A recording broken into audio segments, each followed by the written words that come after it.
Hello, my friend. Tonight, we dim the lights. Perhaps you've brewed a calming herbal tea, and we settle into a journey through a fascinating, often misunderstood, aspect of human history: the intimate lives and practices of Native American tribes. You might think you know a thing or two about ancient civilizations, but trust me, what we're about to uncover will likely surprise you, perhaps even make you blush a little. We're stepping into a world where normal was a vastly different concept, where gender, love, and desire flowed in currents you might not have imagined. You'll learn about practices that were, by modern standards, incredibly bizarre, or perhaps refreshingly liberated. You probably won't survive this journey without at least one jaw-dropping moment, a realization that your own cultural lens is perhaps far narrower than you thought. It's like peeking behind the velvet curtain of time and discovering an entirely different play. So, before you get comfortable, take a moment to like the video and subscribe, but only if you genuinely enjoy what I do here. And feel free to let me know in the comments where you're listening from and what time it is for you right now. Now, dim the lights and let's ease into tonight's journey together. You find yourself standing on the precipice of a vast continent, long before European ships dotted the horizon, a land teeming with hundreds of distinct nations, each with its own language, customs, and, yes, its own unique approach to sex and gender.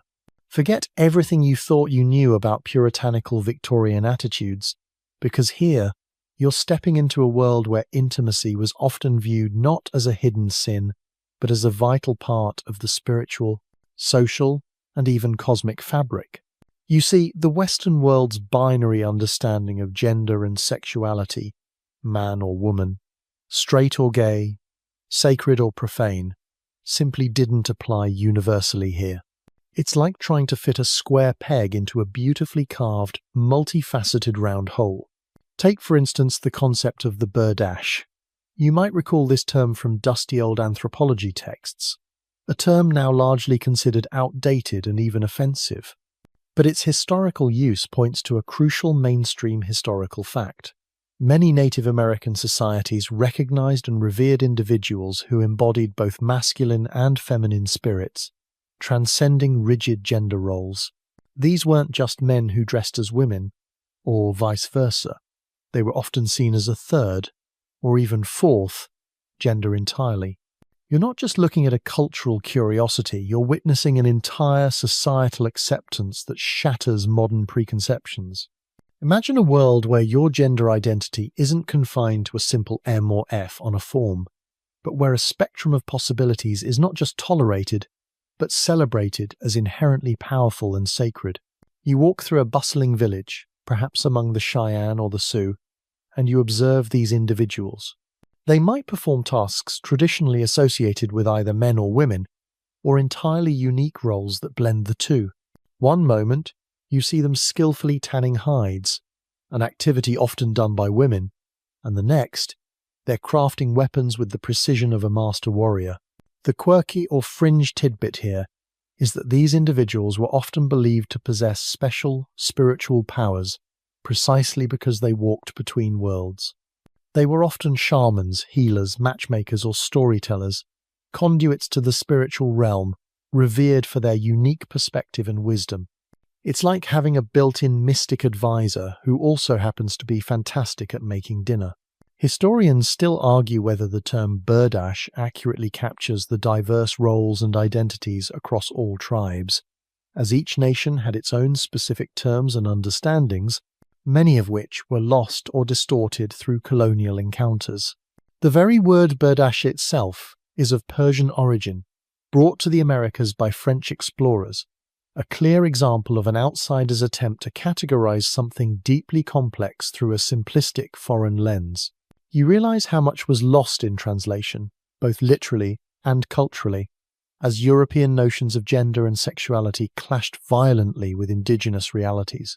You might see a young man, adorned with feathers and beads, perhaps dressed in clothing traditionally worn by women, yet carrying a warrior's shield. He is not seen as lesser or confused, but as powerful, blessed, and whole. These individuals often had sexual relationships with members of their own assigned birth sex. Yet these relationships were not viewed through the same lens as modern homosexuality. It wasn't about sexual orientation in the Western sense. It was about the completeness of their being, their unique place in the universe. Imagine your grandmother, but with the added bonus of being able to commune with spirits and mediate tribal disputes, all while rocking a fabulous dress. It really was quite revolutionary, wasn't it? And you can't help but wonder how different our world might be if such fluidity had remained a global norm. As you move further into the heart of these indigenous societies, you begin to grasp the deeper significance of these gender-variant individuals. The term two-spirit, or Nij-Maniduag in Anishinaabe-Mowin, a language spoken by the Anishinaabe people, a modern pan-Indian term, gives you a clearer lens through which to understand their spiritual power and unique social functions. It's a concept that emerged in the 1992 as a way for contemporary Native American communities to reclaim and celebrate these identities, moving beyond the colonial baggage of Berdache. You see, these individuals weren't just accepted, they were often seen as uniquely blessed, embodying the duality of male and female spirits within one body. It's like having two souls dancing in perfect harmony, offering a perspective that single-gendered individuals simply couldn't access. You might observe a two-spirit person participating in a sacred ceremony, perhaps leading a healing ritual for a sick tribal member. Their unique spiritual connection was often considered stronger, more direct. They acted as intermediaries between the physical and spiritual worlds, interpreters of dreams, and holders of ancient knowledge. Imagine your local priest or spiritual leader, but with an extra dose of cosmic insight and the ability to mend broken bones with a chant and a poultice. It sounds almost like a superhero origin story, doesn't it? This mainstream historical fact, the profound spiritual reverence for two-spirit individuals, stands in stark contrast to the demonization and persecution of gender nonconformity in many other cultures throughout history. A quirky or fringe tidbit you pick up is that in some tribes, two-spirit individuals were considered excellent educators for children, particularly in matters of sexuality and gender. Because they existed outside rigid gender norms, they could offer guidance that was unbiased by typical male or female expectations. They could teach boys how to be gentle and empathetic, and girls how to be strong and assertive, fostering a balanced upbringing. It's like having a life coach who understands all the angles, making sure you don't just fit in but truly flourish. Historians still argue whether the roles of two-spirit people were primarily spiritual or social, and how much their sexual practices differed from other tribal members, given the scarcity of detailed pre-colonial records. The nuance here is paramount, as generalities often obscure the rich diversity of individual tribal experiences. You continue to explore, witnessing how their presence brought balance and completeness to the community. In some tribes, they were seen as bringing good fortune to warriors on the battlefield. In others, they were master artisans, weaving intricate patterns that were believed to hold protective powers. You might see a beautifully beaded ceremonial robe, knowing it was crafted by a two-spirit person, imbued with their unique energy. Their presence wasn't just tolerated, it was considered essential for the health and well-being of the entire collective. Imagine if your local community council had a member whose very existence brought good luck and artistic brilliance. You'd probably want to keep them around, wouldn't you? The roles they filled were incredibly diverse. Among the Mohave, a two-spirit person known as an Aliha, male-bodied, taking on female roles, might marry a male and raise children, with their union considered as legitimate and meaningful as any other. Among the Zuni, the Lamana, a male-bodied person performing women's roles, might hold significant political influence. You might even hear tales of two-spirit warriors who fought bravely in battle, demonstrating physical prowess alongside spiritual insight. This challenges the simplistic notion that gender non-conformity equates to weakness or vulnerability. It's a testament to the robust and flexible nature of Indigenous social structures. You observe that these roles weren't chosen lightly. Often, a young person would exhibit certain traits or inclinations from an early age, recognized by elders as signs of a two-spirit calling. This wasn't a choice in the modern sense, but a recognition of an inherent spiritual path. It's like being born with a talent for music or art. It's part of who you are, woven into your very essence. And the community, rather than suppressing it, would nurture and support it, understanding that this unique path contributed to the collective good. You see how different this is from the forced conformity that became prevalent after European contact, where such identities were often condemned as sodomy or savagery. The arrival of missionaries and settlers brought with it a rigid binary system that had devastating effects on these fluid and accepting societies, forcing many two-spirit individuals into hiding or worse. It's a sad chapter, knowing how much richness was lost. Stepping deeper into the Indigenous world, you find that many sexual practices were not merely acts of procreation or pleasure, but deeply embedded in a system of ritual sexuality, aimed at achieving sacred balance, ensuring fertility, and maintaining cosmic harmony. This wasn't just about intimate moments between individuals. It was about the very well-being of the tribe, the health of the crops, and the continuation of life itself. You're talking about a worldview where the human body, its desires, and its acts were seen as microcosms of the universe, directly influencing the macrocosm. It's a far cry from modern concepts where sex is often relegated to a private, often whispered about, sphere. You might witness a ceremony where sexual acts, or highly symbolic representations of them, are performed to encourage the bounty of the harvest. Among certain Pueblo peoples, for instance, dances and rituals involving symbolic phallic representations were not for titillation, but to invoke the fertility of the earth, to ensure the corn grew tall and the rains came. This mainstream historical fact highlights how profoundly intertwined sexuality was with spiritual beliefs and agricultural cycles. It's like your annual harvest festival, but instead of bobbing for apples, people are performing acts designed to literally call forth the abundance of nature. Imagine the pressure, knowing that your participation in a ritual might directly affect whether everyone eats next winter. A quirky or fringe tidbit you stumble upon is the belief among some tribes that certain sexual acts, particularly those involving unusual positions or specific ceremonial timing, could unlock unique spiritual insights or even confer healing powers. It wasn't just about making babies, it was about making magic, in the most profound sense. You might hear whispers of elders who engaged in specific sexual practices before major hunts, believing it would bless the expedition with success. It's like a pre-game ritual, but with higher stakes and a much more intimate component. Historians still argue whether some of these ritual practices were truly sexual in the physical sense, or more symbolic and performative, as detailed accounts are often filtered through the biases of early European observers, who tended to interpret everything through a lens of savagery or immorality. You observe that these practices weren't random or haphazard.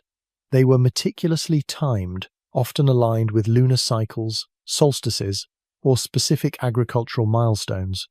The collective understanding was that human fertility mirrored the Earth's fertility, and by engaging in certain acts, individuals could synchronize with and influence these powerful natural forces.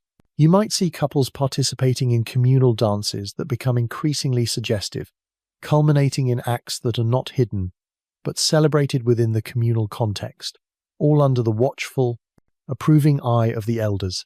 This wasn't public pornography, it was public prayer, a deep communion with the life force itself.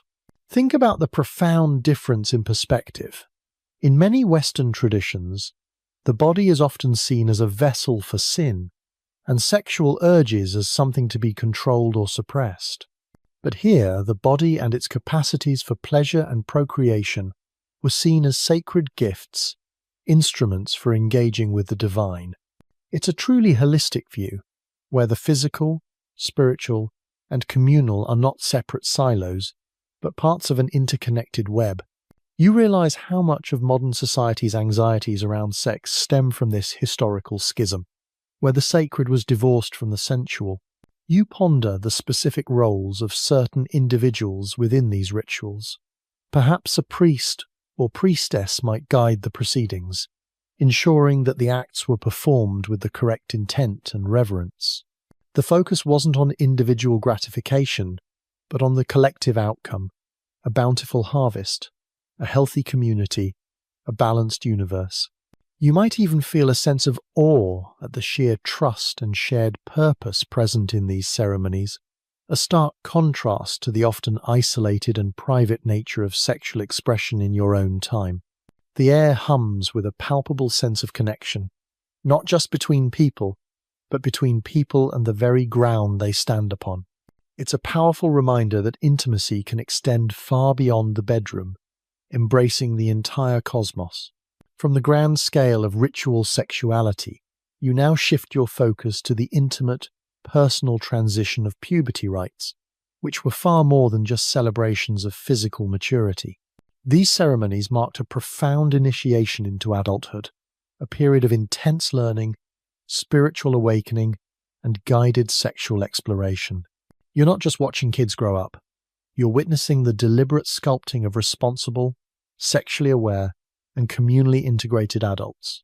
This was a structured journey, not a haphazard stumble into the unknown, a stark contrast to how many cultures approach adolescence today. Imagine a young girl, perhaps among the Apache, preparing for her sunrise dance known as Na-Iis. For 4 days, she embodies changing woman, the mythological creatrix, performing ancient rituals that imbue her with strength, endurance, and the capacity for motherhood. She runs around a basket, symbolizing her expanding world, and receives blessings from her community. This mainstream historical fact, the ceremonial recognition and empowerment of young women at puberty, underscores the value placed on female fertility and their pivotal role in tribal continuity. It's like a combination of a graduation ceremony, a marathon, and a spiritual retreat, all rolled into one, designed to prepare her for the full spectrum of adult responsibilities, including sexual ones. You can almost feel the weight of tradition and expectation settling on her young shoulders, alongside an immense sense of pride. A quirky or fringe tidbit is that in some tribes, particularly for boys, puberty rites might involve periods of intense physical hardship, isolation, and vivid vision quests, where sexual abstinence was often a key component. This wasn't to punish them, but to sharpen their senses, focus their minds, and make them receptive to spiritual messages. The idea was that by temporarily denying physical urges, they could achieve higher states of consciousness. It's like pressing the mute button on your bodily desires to better hear the whispers of the universe. Historians still argue whether the sexual education provided during these rites was explicit or more symbolic, relying on stories and metaphors, as direct accounts of intimate teachings are rare and often deliberately obscured to protect sacred knowledge. You observe that for both boys and girls, these rites weren't just about physical changes. They were about integrating sexuality into a holistic understanding of self and community. Elders, often revered for their wisdom and experience, played a crucial role. They would impart knowledge about responsible sexual conduct, the importance of procreation, and the spiritual dimensions of intimacy. You'd hear stories, songs, and practical advice, all woven into the fabric of daily life. This wasn't some awkward sex ed class. It was a continuous communal education, woven into the very fabric of existence. It's a testament to the idea that sexual health was seen as integral to overall well-being, both individually and collectively. You consider the male initiation rites, perhaps among the Plains tribes. A young man, after proving his courage in a hunt or a raid, might undergo a vision quest, spending days alone in the wilderness, fasting and praying. The goal was to receive a vision, a spirit guide, and a personal song or name. While not directly sexual, the successful completion of such a quest marked him as ready for adult responsibilities, including marriage and fatherhood. His newfound spiritual power made him a desirable partner. Imagine going on a solo camping trip and coming back not just with mosquito bites, but with a direct line to the divine and a whole new sense of purpose. That's the level of transformation we're talking about. These puberty rites were also a public declaration of readiness. The community acknowledged the transition, welcoming the young person into the adult ranks with new rights and responsibilities. They were now considered eligible for marriage, capable of contributing fully to the tribe, and ready to participate in the continuation of their lineage.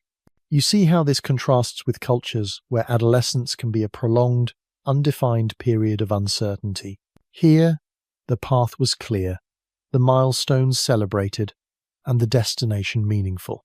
It instills a sense of belonging and purpose from a young age, anchoring individuals firmly within their cultural identity.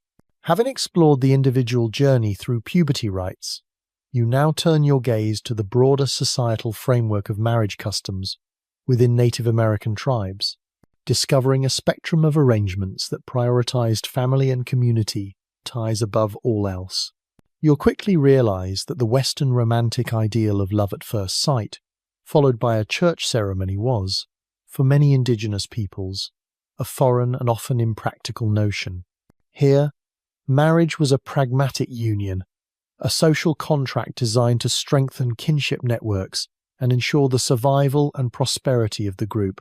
You observe a scene among the Navajo, where a young man brings gifts to the family of a prospective bride, perhaps blankets, horses, or finely crafted jewelry.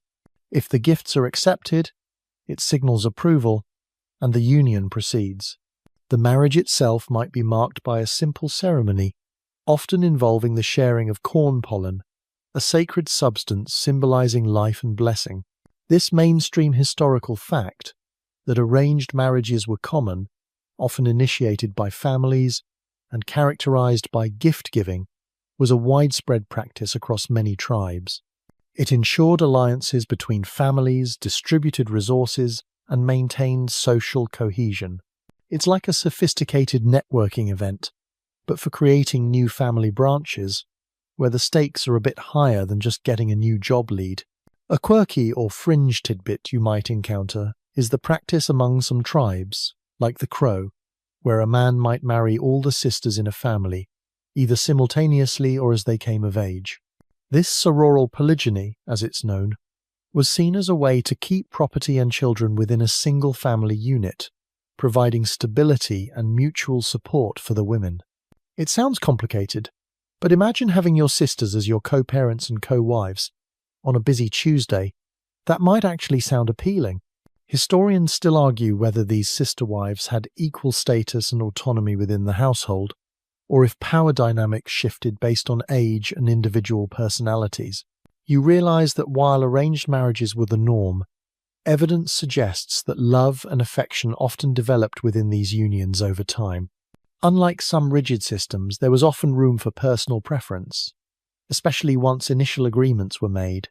A couple might be encouraged to spend time together, and if a genuine connection didn't form, the arrangement could sometimes be dissolved before formalizing. This wasn't a prison sentence. It was a foundation upon which a loving partnership could, and often did, blossom. You see how such a system could create deep, enduring bonds, built on shared purpose and mutual respect, rather than fleeting infatuation. The formality of the union varied immensely.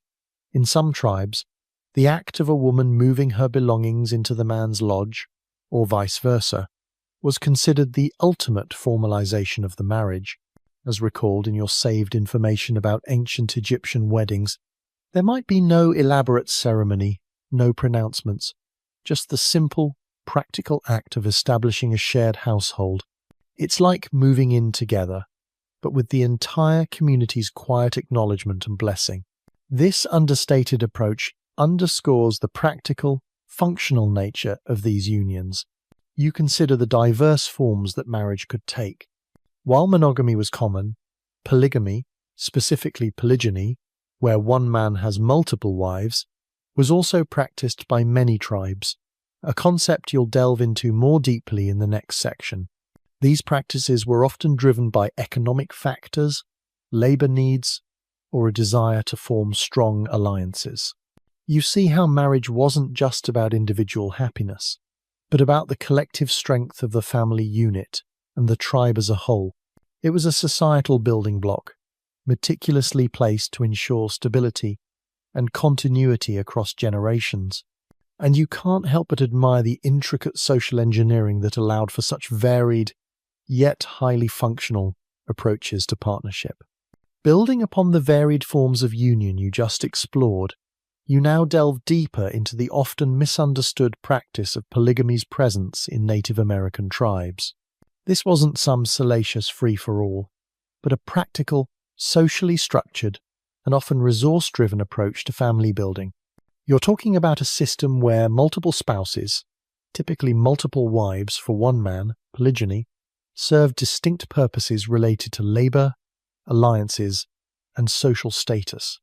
It's a pragmatic solution to complex communal needs, not just a matter of personal desire. You envision a Plains Indian village, perhaps among the Blackfoot or the Crow. A successful hunter or a respected warrior might take on several wives. This mainstream historical fact, that polygyny was practiced in many tribes and often correlated with a man's wealth, status, or ability to provide, was a practical strategy. More wives meant more hands for processing hides, gathering food, tending to crops, and raising children. It increased a household's economic productivity and contributed to its overall prosperity. Imagine running a highly efficient, multi-generational family business, where each member contributes significantly to the collective output. It sounds less like a scandalous arrangement, and more like a well-oiled machine. A quirky or fringe tidbit you might learn is that sometimes a woman might even suggest that her husband take a second wife, particularly if she felt overwhelmed by household duties or wanted a sister wife for companionship and shared labor. It was a partnership, not necessarily a competition. This often led to what was called sororal polygyny, where the wives were sisters, which helped minimize jealousy and ensured a more harmonious household, as they shared a familial bond already. It's like having live-in best friends who also happen to be your husband's other spouses. Historians still argue whether the primary motivation for polygyny was always economic, or if social prestige and the desire for more children also played equally significant roles. You observe that the arrangement of multiple wives was often carefully managed to maintain peace within the household. Each wife typically had her own tipi, or designated space within a larger lodge, and her own responsibilities. The first wife, or senior wife, often held a position of respect and authority over the junior wives. You see how this structured hierarchy prevented chaos, turning potential rivalry into a functional division of labor. It required careful diplomacy and mutual respect to make such a system work effectively. For some tribes, especially those engaged in frequent warfare, polygyny also served as a demographic solution. If many men were lost in battle, polygyny ensured that women still had opportunities for marriage and procreation, thus maintaining the population numbers. It was a grim but necessary adaptation to the realities of their existence. You realize that survival often necessitated flexible social structures rather than rigid adherence to single-partner norms. The children born from these polygamous unions were all considered legitimate and were raised within the larger family unit. The co-wives often collaborated in child rearing, providing a broader network of caregivers and role models for the young ones. You can imagine a bustling, vibrant household filled with siblings and half-siblings, all learning and growing together under the guidance of multiple mothers and a shared father. It offers a sense of collective security and shared responsibility that might be enviable in today's often isolated nuclear families. While polygamy was a functional system, it wasn't necessarily universal or without its challenges. The man had the responsibility to provide for all his wives and children, which could be a significant burden. And while some households flourished, others undoubtedly faced interpersonal tensions, proving that human relationships are complex, regardless of the marital structure. But you can't deny the ingenuity in adapting social norms to fit the demands of survival and community strength, a testament to the resilience and resourcefulness of these diverse peoples. From the intricacies of polygamous households, your journey now guides you to an even more nuanced aspect of Indigenous life, the widely varied and often accepting approaches to same-sex relations. Forget the monolithic condemnations found in many historical Western narratives. Here, you find societies where relationships between individuals of the same biological sex were often understood within spiritual, social, and practical contexts, rather than being universally stigmatized. You're entering a world that embraced a spectrum of intimacy, far beyond a simple binary. You might encounter stories, preserved through oral tradition, of individuals who formed deep, lasting bonds with members of their own sex, their unions recognized and valued by the community.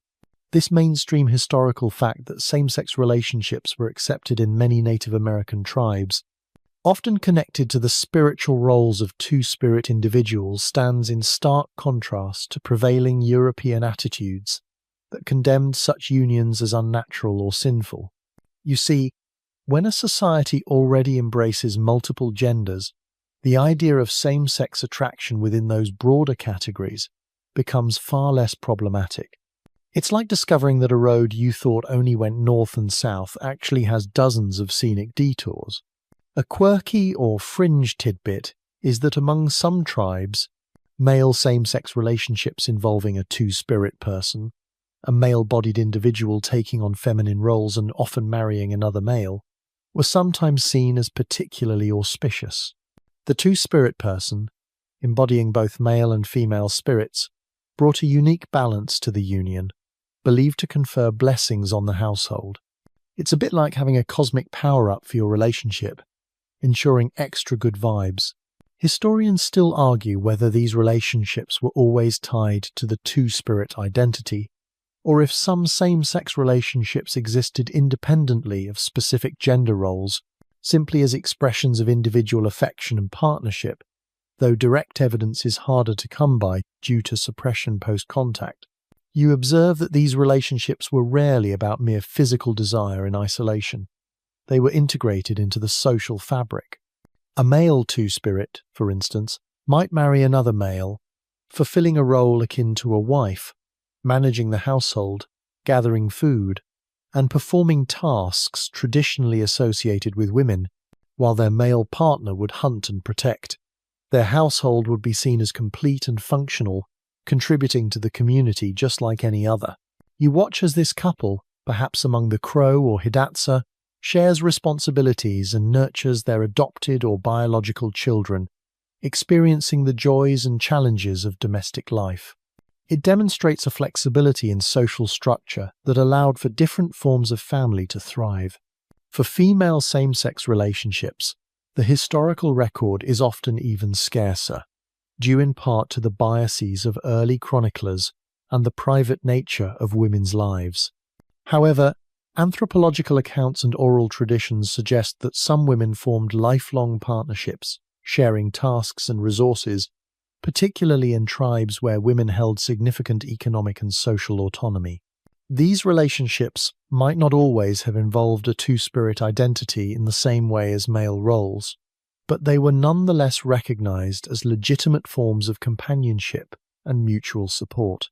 It's a quiet strength, a partnership built on shared understanding and resilience. You realize that the arrival of European colonists brought with it not just new diseases and technologies, but also rigid moral codes that directly targeted and suppressed these diverse sexual and gender expressions. The condemnation of same-sex relations and the persecution of two-spirit people led to centuries of cultural erasure and trauma. What was once seen as sacred and natural became hidden, shamed, or violently punished. It's a sobering thought, how much richness and acceptance was lost under the weight of foreign ideology. But even today, you see a powerful movement among contemporary Native American communities to reclaim and revitalize these traditions, celebrating two-spirit identities as a vital part of their heritage, a testament to enduring resilience. From the broad acceptance of diverse relationships, you now shift your focus to the practical wisdom embedded in Native American societies, particularly their knowledge of contraception methods. Long before modern pharmaceuticals, Indigenous peoples possessed a sophisticated understanding of botanical remedies and traditional practices for regulating fertility. You're not just looking at quaint folklore, you're witnessing centuries of empirical observation and inherited knowledge, passed down through generations. You might learn about women, perhaps among the Paiute or the Shoshone, who would boil the root of the desert parsley, Lamatium dissectum, and drink the concoction as a birth control measure. This mainstream historical fact, the use of plant-based remedies for contraception, was widespread, demonstrating a proactive approach to family planning. These weren't haphazard experiments.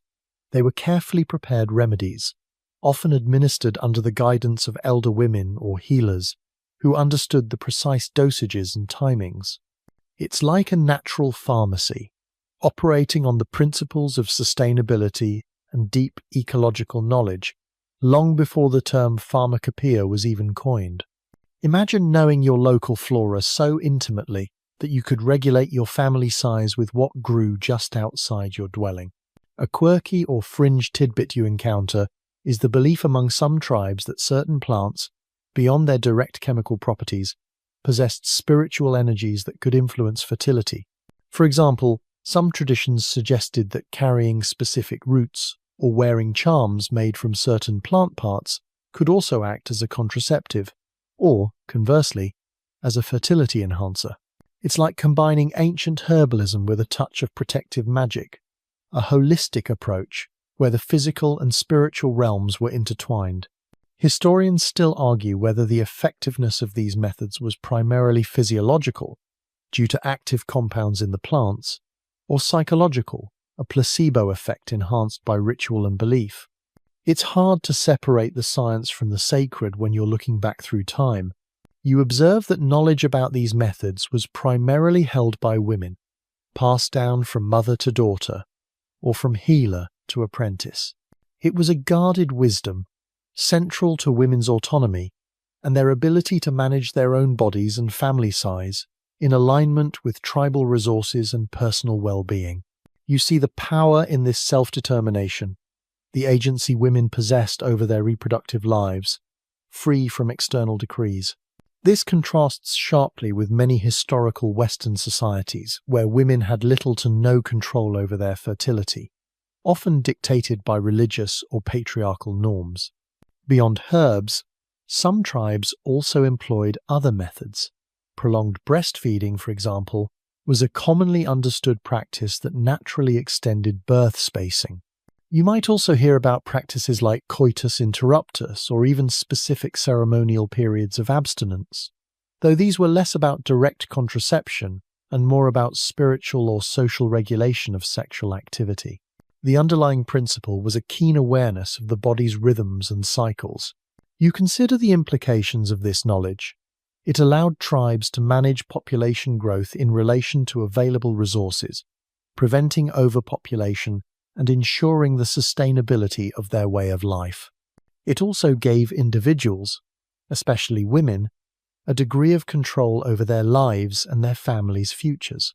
It was a testament to their deep ecological intelligence and their capacity for self-regulation, ensuring balance not just within the human community, but between humans and the natural world. This wasn't just about avoiding pregnancy, it was about thriving in harmony with their environment, a lesson you realize is profoundly relevant even today. From the realm of proactive family planning, you now turn to the delicate and often complex issue of infidelity views among Native American tribes. Unlike the rigid moral codes of some cultures, where adultery was met with severe, even violent, punishment, Indigenous societies often had a far more nuanced and sometimes surprisingly lenient approach, with reactions varying widely based on tribal custom, context, and individual circumstances.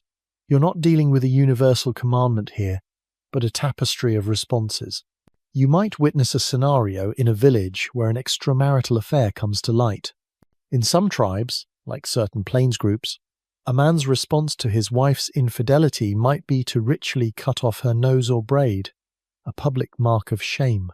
This mainstream historical fact, that some tribes employed physical mutilation or public shaming for infidelity, certainly exists, reminding you that consequences could be harsh. However, this was often an extreme measure, and its application varied greatly. It's like a public service announcement for fidelity, but with a truly unforgettable visual aid. You can almost feel the collective gasp and the immediate, chilling understanding of the social repercussions. A quirky or fringe tidbit you discover is that in some societies, particularly those with a strong emphasis on hospitality or spiritual generosity, a husband might offer his wife to a guest or a respected warrior as a sign of honor or alliance. This was not considered infidelity by either party within their cultural framework, but rather a form of elevated social exchange. It sounds bizarre by modern standards, almost like offering your best china, but it highlights a different calculus of relationships and property. Historians still argue whether such practices were truly reciprocal, always consensual on the part of the woman, or if power dynamics played a significant, unacknowledged role in these hospitality exchanges. You observe that in many tribes, particularly those with more egalitarian structures or where women held significant autonomy, infidelity might be treated more as a private marital dispute than a public crime. It might lead to divorce, but rarely to public humiliation or violence. The emphasis was often on resolving the discord within the family unit or through mediation by elders, rather than punitive action. You see that communal harmony was often prioritized over rigid adherence to individual sexual exclusivity. It's a testament to a less judgmental, more practical approach to human frailties. Consider the role of children in these situations. If an affair resulted in pregnancy, the child was almost always integrated into the family and community without stigma. The focus was on ensuring the well-being of the child and the continuity of the lineage, regardless of biological paternity. This contrasts sharply with historical European societies, where illegitimacy carried immense social shame and disadvantage. Here, a child was a child, a gift to the community, and lineage was often traced through the mother anyway. It's a remarkably compassionate and pragmatic approach, prioritizing new life over abstract moral codes. You realize that the concept of ownership in marriage was also different. While a husband might feel betrayed, the idea of a wife as chattel or property, as was common in some other cultures, was not universally held. This nuanced view allowed for more flexible responses to infidelity, often focused on restoring balance rather than enacting vengeance. It really underscores how deeply connected individual relationships were to the broader social fabric, and how that fabric sought resilience over rigid rules. The echoes of such understanding about Mongol women owning property and having societal roles resonate here. It's a common thread among cultures where women held significant standing. Moving from the varied responses to infidelity, you now arrive at the sometimes surprisingly straightforward practices of divorce practices among Native American tribes. Unlike the drawn-out, legally complex, and often socially devastating processes common in many Western societies, dissolving a marriage in Indigenous cultures was frequently unceremonious, mutual, and remarkably simple, reflecting a practical approach to relationships that prioritized individual well-being and communal harmony over rigid institutions. You're observing systems designed for fluidity, not permanence at any cost. You might witness a scenario in a teepee village where a woman simply gathers her belongings and moves back to her parents' lodge, or a man packs his few possessions and leaves his wife's dwelling. This mainstream historical fact, that divorce was often initiated by either spouse and could be as simple as moving out, was common across numerous tribes, particularly among matrilineal societies where women held property and significant autonomy. There were no lengthy court proceedings, no lawyers, and often no public declarations. It's like unsubscribing from a service that's no longer meeting your needs, but with profound personal implications. You appreciate the directness and perhaps the inherent trust in individual agency it suggests.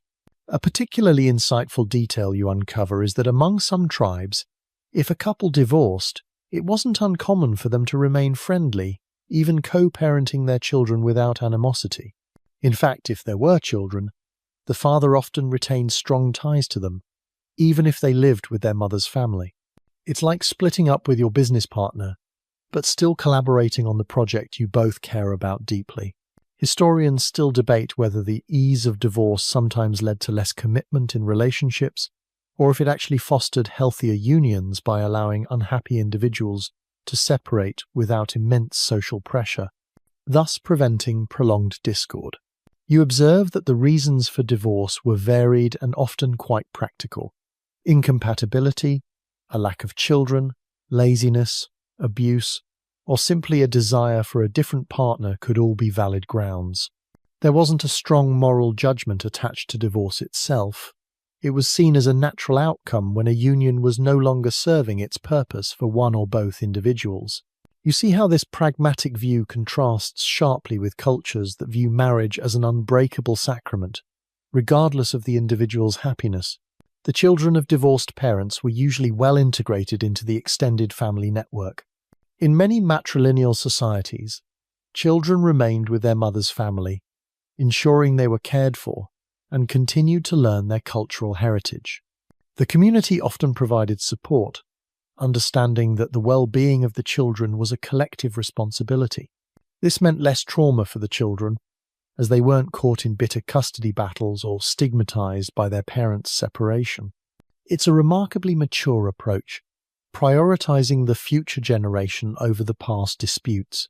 You realize that this fluidity in marriage and divorce was a hallmark of societies that valued adaptability and the well-being of their members. It allowed individuals to seek compatible partners and adjust their living arrangements as life circumstances changed. It also reflected a system where social support extended beyond the nuclear family, providing a safety net for those undergoing marital transitions. The idea that a bad marriage was better than no marriage simply didn't hold sway here. It was a refreshing perspective, one that respected individual happiness within the broader community framework. Having explored the ease of dissolving unions, you now backtrack slightly to an earlier phase of life, the widespread acceptance of pre-marital freedom and youthful exploration among many Native American tribes. This wasn't a period of strict chaperones and rigid moral policing. It was often a time of considerable sexual autonomy for young people, a stark contrast to the repressive norms that would arrive with European colonization. You're stepping into a world where youthful desire was often seen as natural, even healthy, rather than something to be suppressed. You might hear elders speak casually of young men and women engaging in sexual relationships before marriage, sometimes with multiple partners, without social stigma. This mainstream historical fact that premarital sexual activity was common and often accepted as a normal part of youth was prevalent in many Indigenous societies. It was seen as a period for young individuals to explore their desires, learn about compatibility, and gain experience before committing to a lifelong partnership. It's like a practical internship program for future marital bliss, complete with hands-on experience. You sense a pragmatic approach, where life lessons were learned through direct experience, rather than abstract lectures. A particularly fascinating detail you might observe is that some tribes had specific structures or practices that facilitated this premarital exploration. For example, among certain Eskimo, Inuit groups, partner swapping, especially during long winter nights in communal dwellings, could occur with mutual consent, sometimes as a gesture of hospitality or friendship, without necessarily dissolving existing marital bonds. It sounds bewildering to modern ears, but within their context, it was a recognized social behavior. Historians still argue whether such practices were truly about individual sexual freedom, or more about reinforcing social bonds and communal sharing within the harsh environmental conditions. The nuances of consent and social pressure within these complex arrangements are particularly debated. You notice that young people were often given considerable latitude in choosing their partners, even if families ultimately had a say in formal marriages. This period of premarital freedom allowed them to discover who they were attracted to, who they were compatible with, and what kind of partner they truly desired. It contrasts sharply with societies where marriages were purely arranged, offering little to no choice to the individuals involved. Here, there was a balance between individual preference and communal interest. The absence of widespread sexual shame or guilt attached to youthful experimentation is striking. Mistakes were seen as learning opportunities, not moral failings. If a young woman became pregnant outside of marriage, the child was almost always accepted into her family, and paternity was rarely a cause for intense stigma, as discussed when we talked about infidelity. The community prioritized the well-being of the child and the continuity of the lineage, demonstrating a remarkable resilience and adaptability in their social fabric. You recognize a strong communal safety net that cushioned individual choices. You realize that this openness about premarital sexuality was rooted in a holistic view of human nature. Desire was seen as a natural part of life, not an inherent evil. Education about sex and relationships was often integrated into daily life, passed down through stories, observation, and direct guidance from elders, rather than being confined to hushed whispers or forbidden topics. This fostered a healthier, more integrated understanding of sexuality, reducing the likelihood of the repression and psychological distress often seen in more restrictive cultures. It's a powerful reminder of how much happier people can be when they are allowed to embrace their natural inclinations within a supportive community framework. From the freedom of youthful exploration, you now move to a profound and often solitary practice: vision quests, spiritual journeys that frequently involved intense self-denial, including periods of sexual abstinence. These weren't about physical pleasure or social interaction. They were about profound spiritual communion, a desperate search for guidance, power, and purpose, often undertaken during critical life transitions. You're observing a deeply personal and sacred endeavor, a cornerstone of spiritual life for many Indigenous individuals. You might imagine a young man, or sometimes a young woman, among the Lakota or Cheyenne, venturing alone into a remote wilderness area, a mountaintop, a secluded valley, or a sacred grove. He might fast for days, going without food or water, enduring exposure to the elements, and remaining in constant prayer or meditation. This mainstream historical fact, that vision quests were an essential rite of passage for many Plains tribes, involving isolation, fasting, and spiritual seeking, underscores their importance in personal and communal life. The goal was to receive a vision, a spirit guide in animal or human form, and a personal song or sacred object that would guide them through their life's journey. It's like an extreme spiritual boot camp, where the only prize is profound self-discovery and a direct line to the divine. A fascinating detail you learn is that sexual abstinence was often a crucial component of these quests. The belief was that sexual energy, a powerful life force, should be conserved and redirected towards the spiritual realm during this intense period of seeking. By denying bodily desires, the individual could achieve a heightened state of awareness, making them more receptive to spiritual messages. It's like turning off all distractions on your phone to focus entirely on a difficult task, but on a spiritual level.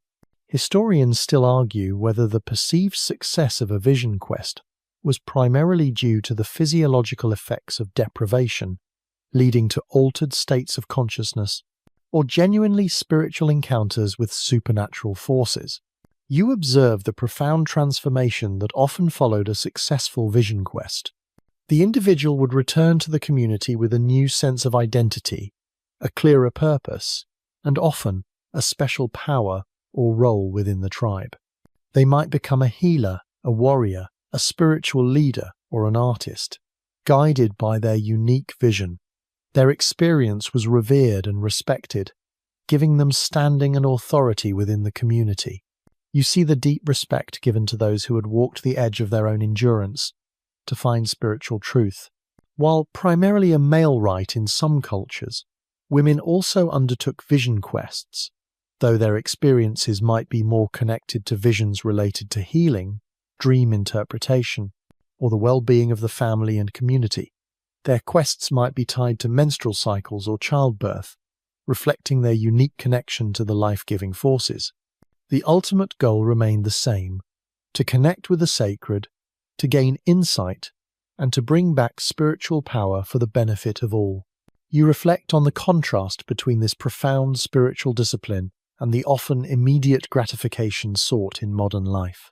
The vision quest was a testament to the idea that true understanding and power often required sacrifice, introspection, and a willingness to confront oneself in solitude. It underscores a belief system where spiritual nourishment was as vital, if not more so, than physical sustenance. And you can't help but wonder what profound insights might emerge if you, too, were to spend days alone, stripped of distraction, seeking a guiding vision. From the solitary intensity of vision quests, you now transition to a more communal and sometimes controversial practice: the historical existence of what some early European observers termed sacred prostitution. This isn't about transactional sex in the modern sense. It's about instances where sexual acts held ceremonial significance, interwoven with religious worship, fertility rites, or communal offerings.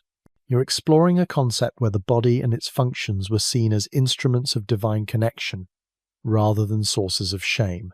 You might encounter sparse, often biased, accounts describing certain temples or sacred sites where individuals, particularly women, engaged in sexual activity as part of religious observance. For instance, in some Mesoamerican cultures, though distinct from the North American tribes, there are hints in historical records of practices where women dedicated to deities might engage in sexual acts, symbolizing fertility and abundance.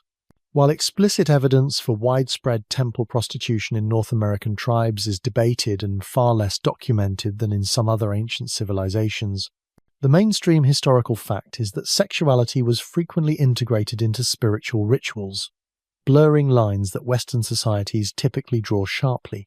It's like finding a spiritual dimension in an act you thought was purely physical, transforming it into a form of sacred devotion. Imagine if going to church involved acts meant to literally bring forth the rain or ensure a good harvest. A particularly intriguing detail you might learn is that in certain harvest festivals or communal celebrations, especially those focused on fertility, sexual license might be temporarily permitted or even encouraged, not for individual pleasure alone, but as a symbolic act to stimulate the earth's bounty. These were highly contextual, often seasonal, and understood within a specific ritual framework, not as a blanket endorsement of promiscuity. It's like a designated release valve for societal norms, sanctioned for a higher purpose.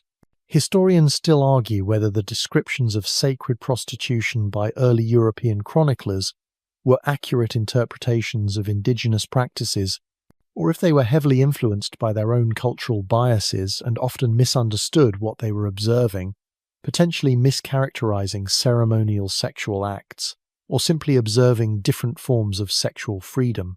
You observe that these practices, where they occurred, were deeply rooted in a worldview that saw the human body as a microcosm of the fertile earth. By engaging in acts of procreation or symbolic fertility, individuals were believed to be aligning themselves with the powerful forces of nature, encouraging the growth of crops, the abundance of game, and the perpetuation of the tribe. You see how intimately connected the physical body was to the spiritual health of the community and the environment. It's crucial to understand that even where such practices existed, they were distinct from modern commercial prostitution. These acts were imbued with spiritual meaning, performed within a sacred context, and were not typically driven by economic transaction in the way prostitution is understood today. The participants were often seen as agents of the divine, serving a communal spiritual purpose. You realize the profound difference in motivation and societal perception.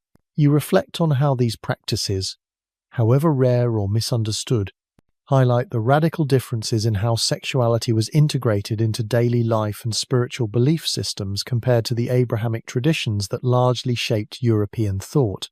For many indigenous peoples, the sacred and the sensual were not at odds.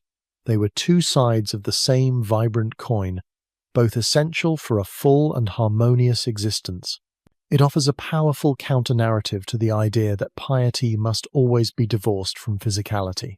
Leaving the sacred ceremonies, you now delve into the tangible objects that held power and meaning for Native American tribes. Fetish objects. These weren't mere trinkets. They were items imbued with spiritual power, believed to offer protection, bring luck, or in some intriguing cases, carry erotic symbolism. You're examining the intersection of the material and the mystical, where everyday items could become conduits for profound energies. You might hold a small, intricately carved stone figure, perhaps depicting an animal like a bear or a wolf, or even a human-like form. This mainstream historical fact that many Native American cultures used fetish objects, believing they contained spirits or power, was a widespread practice. These objects were not worshipped themselves, but seen as vessels for spiritual forces that could be appealed to for help, protection, or guidance. It's like having a miniature spiritual battery pack that you could carry with you, always ready to lend some cosmic juice. You can almost feel the faint hum of concentrated belief emanating from such an artifact.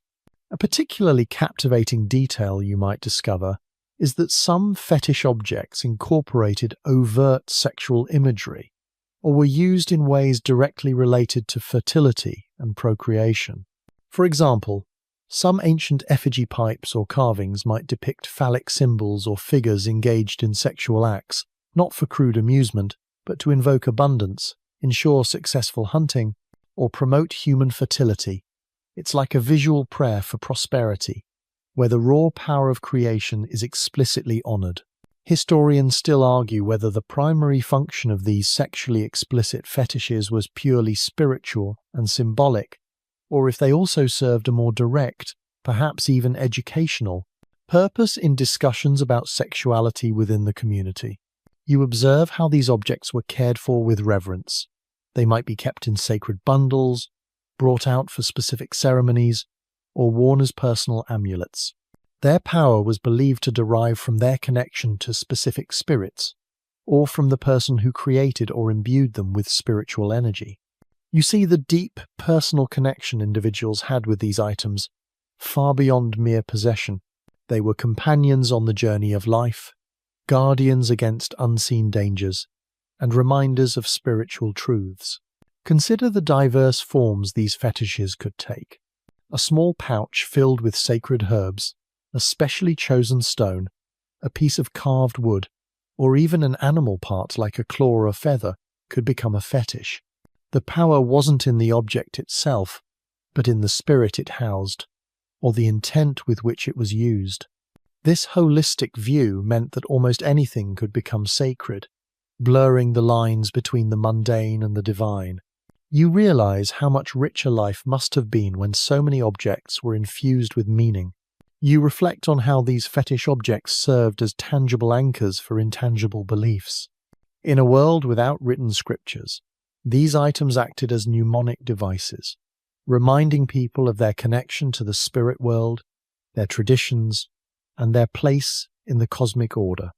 Even the most seemingly ordinary object could hold extraordinary significance, embodying a power that transcended its physical form. It's a profound testament to the human capacity to find meaning and spiritual connection in the world around them, turning the very earth into a living, sacred text. From the tangible power of fetish objects, you now shift to the ephemeral, yet equally potent realm of the subconscious, dream interpretation. For many Native American tribes, dreams were not random neural firings, but vital messages from the spirit world, offering guidance, warnings, and profound insights, including those with erotic or sexual themes. You're entering a domain where the night's visions held as much weight as the day's realities, profoundly shaping decisions and understanding. You might hear an elder recount a dream, perhaps involving a powerful animal or a symbolic journey, and then witness the community's careful consideration of its meaning. This mainstream historical fact, that dreams were widely regarded as significant sources of spiritual guidance and knowledge, was a cornerstone of belief systems across numerous indigenous cultures. Shamans, healers, or designated dream interpreters often played crucial roles in deciphering these nocturnal messages, helping individuals and the community understand their implications for hunting, warfare, health, or personal relationships. It's like having a direct hotline to the cosmos and a dedicated team of experts to translate the divine voicemail. You feel the hushed reverence that accompanies such a recounting, knowing that profound truths might be unveiled. A particularly evocative detail you might learn is that erotic dreams, far from being dismissed as mere biological urges, were often seen as potent messages about fertility, creativity, or even a call to a two-spirit path. A dream involving sexual intimacy might not be interpreted literally, but as a symbolic union with a spirit helper, or an indication of an individual's burgeoning power to bring new life or ideas into the world. It's like a celestial hint that you're about to have a breakthrough, perhaps in ways you never expected. Historians still argue whether the interpretation of erotic dreams always focused on their spiritual or symbolic meaning, or if, in some contexts, they were also acknowledged as simple expressions of desire, understood as natural manifestations of the human experience. You observe the meticulous process of dream sharing and interpretation. Individuals would often recount their dreams to respected elders or spiritual leaders, who would then apply their accumulated wisdom and knowledge of tribal symbolism to discern the message. There was a collective effort to understand these visions, as a dream for one individual could often hold implications for the entire community. You see how such a practice fosters introspection and a deep connection to the spiritual realm, making the internal landscape as important as the external. Consider the role of dreams in guiding decisions. A dream might influence whether a hunting party sets out, which direction they travel, or even whom a young person chooses as a mate. If a dream suggested a particular alliance or a course of action, it was taken very seriously. This wasn't superstition. It was a sophisticated system of intuitive intelligence, integrating conscious observation with subconscious insight. You realize how much modern society dismisses the power of dreams, reducing them to psychological curiosities rather than profound sources of wisdom.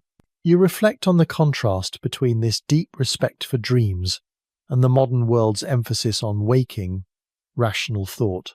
For many Native American peoples, the boundary between the dream world and waking reality was permeable, and true wisdom often came from integrating insights from both. It underscores a belief in a living, communicating universe, where even in slumber, you were connected to a vast network of meaning and guidance, including powerful messages about desire, creativity, and connection. From the profound insights of dream interpretation, you now turn to the fundamental process of sexual education within Native American tribes. This wasn't a formal curriculum delivered in classrooms. It was an organic, continuous learning process, woven into the fabric of daily life through oral traditions, observation, and direct guidance. You're observing a system where knowledge about sex was transmitted naturally, openly, and within the context of communal values, rather than through hushed, awkward conversations. You might hear stories told by elders around a fire, tales filled with lessons about relationships, procreation, and the sacredness of life, often using metaphors involving animals or natural phenomena. This mainstream historical fact that sexual education was primarily conveyed through oral traditions, storytelling, and practical observation, ensured that young people grew up with a holistic understanding of sexuality as a natural and important part of existence. It's like learning everything you need to know about life from a beloved grandparent, but with explicit, yet culturally appropriate, details about intimacy seamlessly integrated. You feel the warmth of the fire and the comforting cadence of the storyteller's voice, knowing that profound wisdom is being shared. A particularly striking detail you notice is that parents, aunts, uncles, and grandparents all played a role in this education, providing age-appropriate information and guidance as children matured. There wasn't a single designated sex ed teacher. Instead, it was a collective responsibility, ensuring that young people received consistent messages and diverse perspectives. It's like having an entire village dedicated to ensuring you grow into a well-adjusted, sexually aware adult.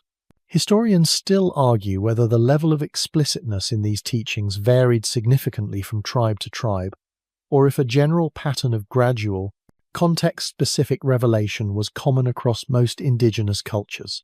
You observe children learning through direct observation of adult life, understanding the roles of men and women, the dynamics of partnership, and the process of family formation. There was less of a culture of hiding adult matters from children. While private moments were respected, the general processes of life, including childbirth, and sometimes even conjugal relations within communal dwellings, were often visible parts of the daily experience, leading to a natural understanding rather than mysterious curiosity. You see how this openness could lead to a healthier, less anxious relationship with one's own body and sexuality. The emphasis was often on responsibility, respect, and the communal aspect of relationships. Young people were taught that sexual acts had consequences, not just for individuals, but for the family and the tribe. They learned about the importance of consent, the sacredness of life, and the responsibilities of parenthood. This wasn't just about the mechanics of sex, it was about the ethics and spirit of it. It's a profound contrast to modern approaches that often compartmentalize sex from its broader social and emotional implications.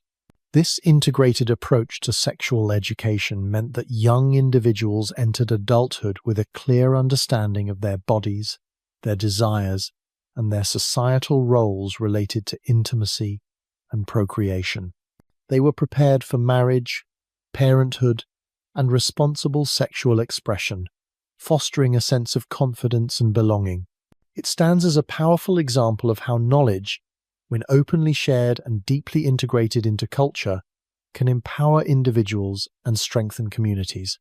From the open flow of sexual education, you now confront the inverse, the taboos and prohibitions that shaped sexual behavior within Native American tribes. While many aspects of Indigenous sexuality were remarkably fluid and accepting, virtually every society had boundaries, rules, and forbidden unions, primarily aimed at maintaining social order, kinship structures, and spiritual purity. You're stepping into a realm where lines, though perhaps different from your own, were clearly drawn, and crossing them carried serious consequences.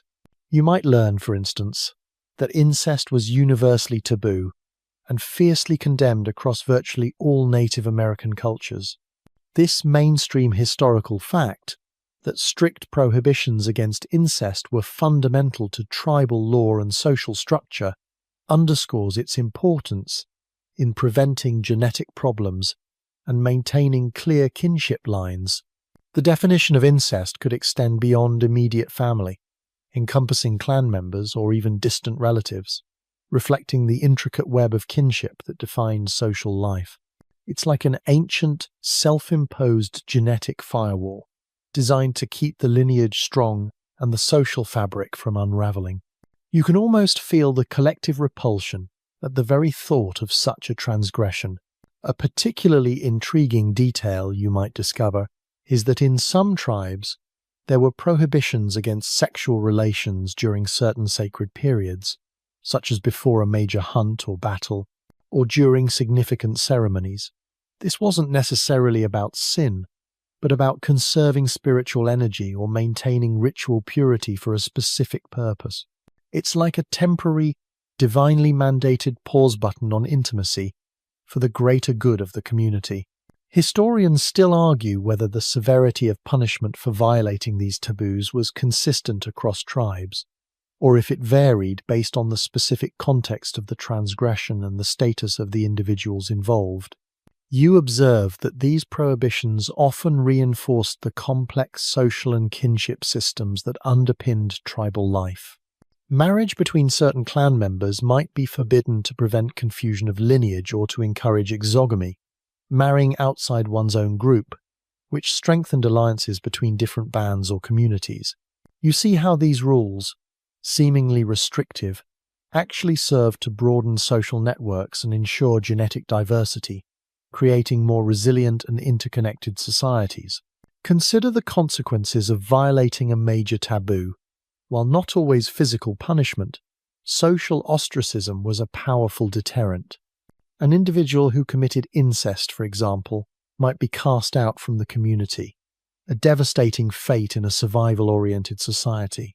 The shame and spiritual impurity associated with such acts were often considered a form of communal pollution, requiring purification rituals to restore balance. You realize the immense weight of communal disapproval, often more potent than any physical sanction.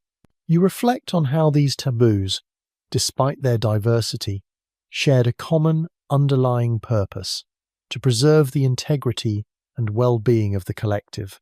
They were not arbitrary rules, but evolved wisdom, honed over centuries, to ensure the health of individuals, families, and the entire tribe.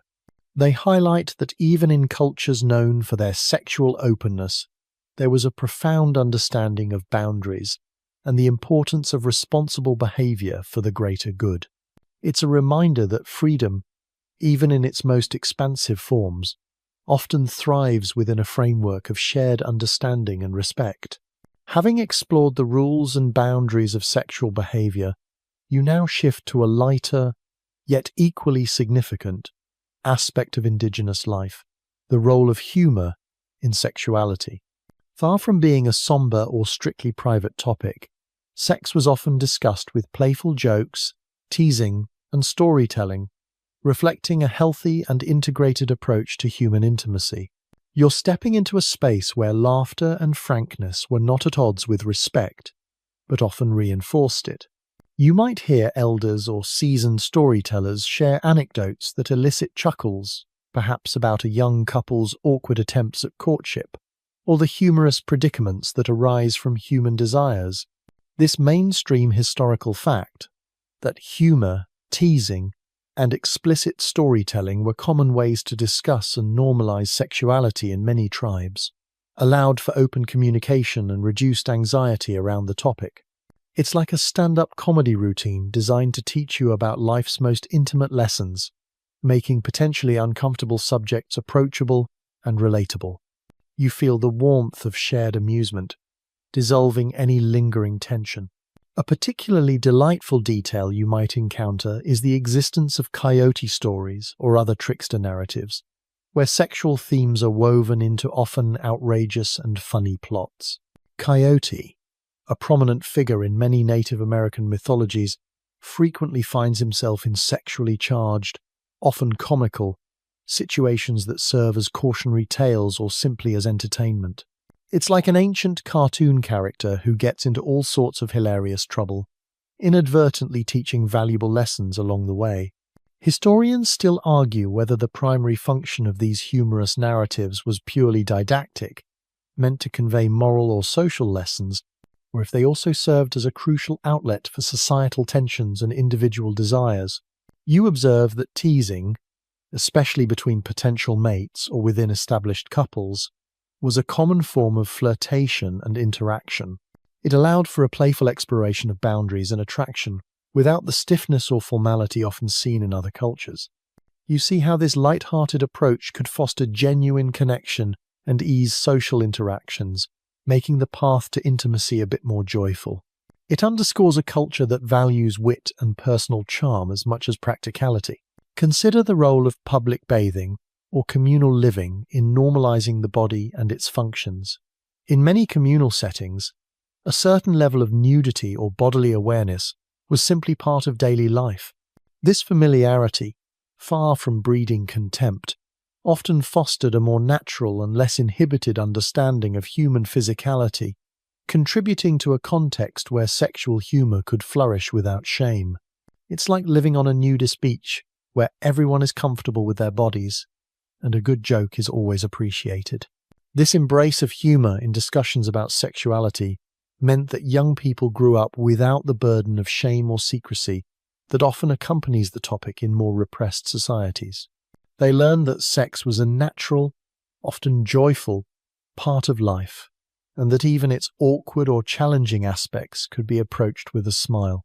It created a healthier, more integrated understanding of human nature, making intimacy less daunting and more inviting.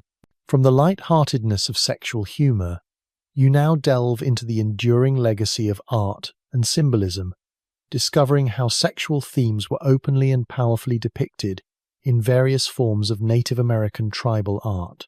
These weren't hidden erotic carvings. They were expressions of profound spiritual beliefs, fertility prayers, and affirmations of life, etched into pottery, carved into wood, or painted on rock faces. You're witnessing an artistic tradition where the raw power of procreation was celebrated, not concealed. You might encounter ancient pottery fragments adorned with figures engaged in intimate acts, or phallic symbols carved into stone pipes used for ceremonial purposes.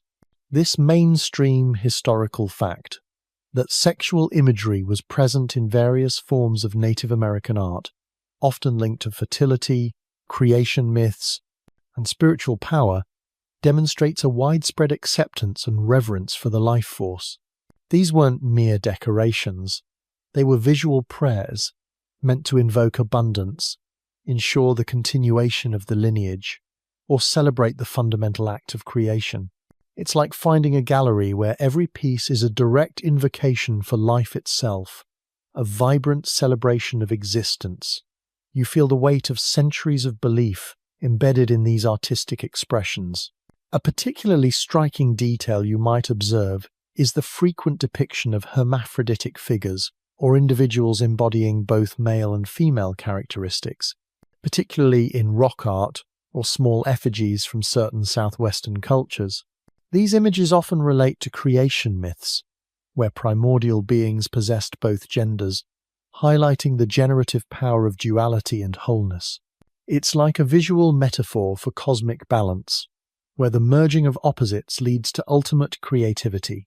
Historians still argue whether the prevalence of certain sexual motifs in art indicates widespread specific practices, or if the imagery served a more symbolic and abstract purpose, representing concepts of fertility and life without necessarily reflecting everyday sexual behavior. You examine rock paintings on sandstone cliffs, perhaps in Utah or Arizona, where abstract shapes or anthropomorphic figures might suggest sexual union or the abundance of human and animal life. These weren't pornographic images, but sacred representations understood within a complex web of spiritual meaning.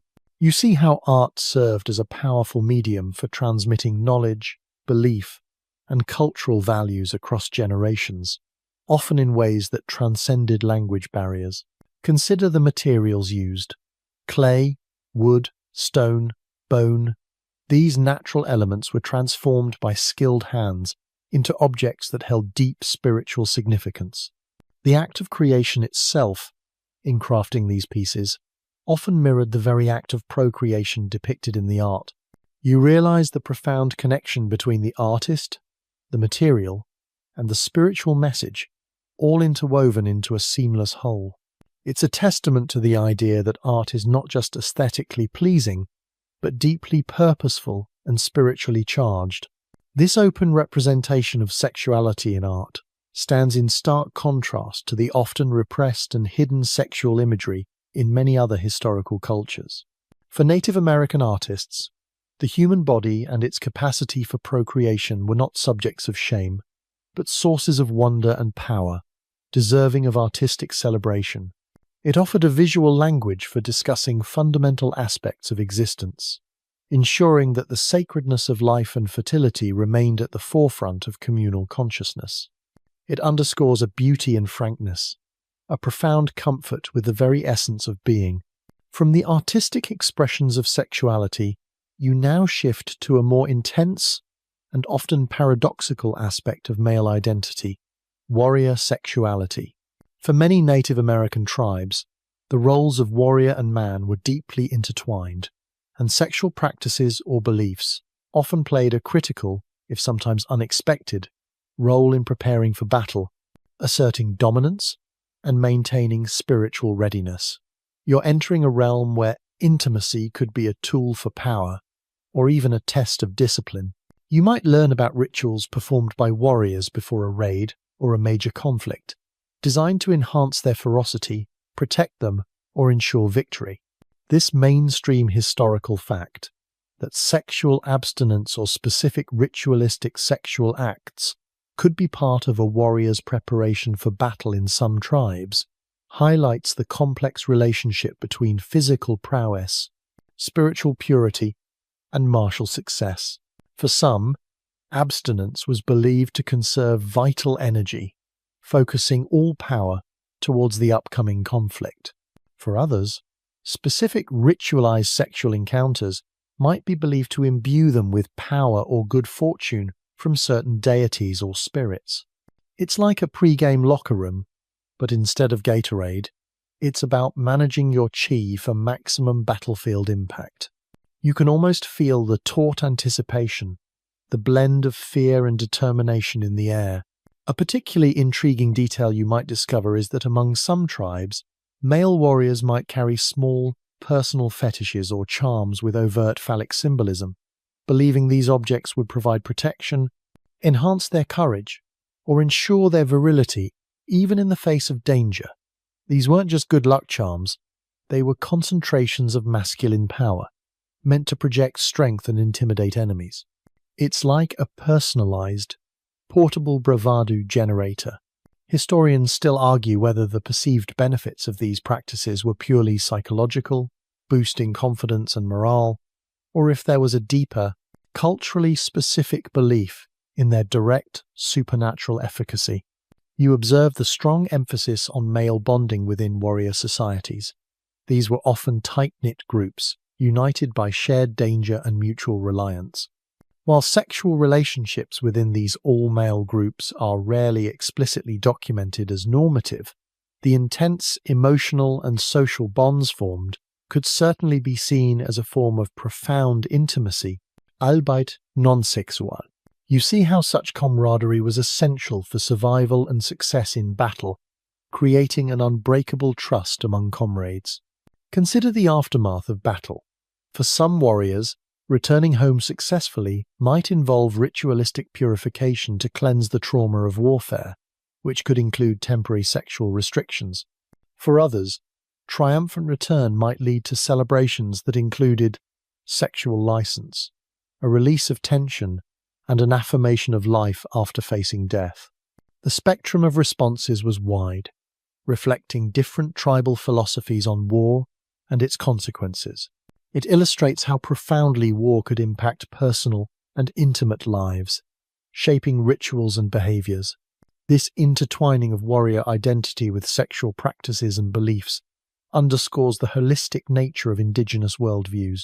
The physical body, the spiritual realm, and the social role were not separate entities but parts of a single, integrated system. A warrior's power wasn't just about his skill with a bow or spear. It was also about his spiritual purity, his connection to guiding forces, and his careful management of his own vital energies, including sexual ones.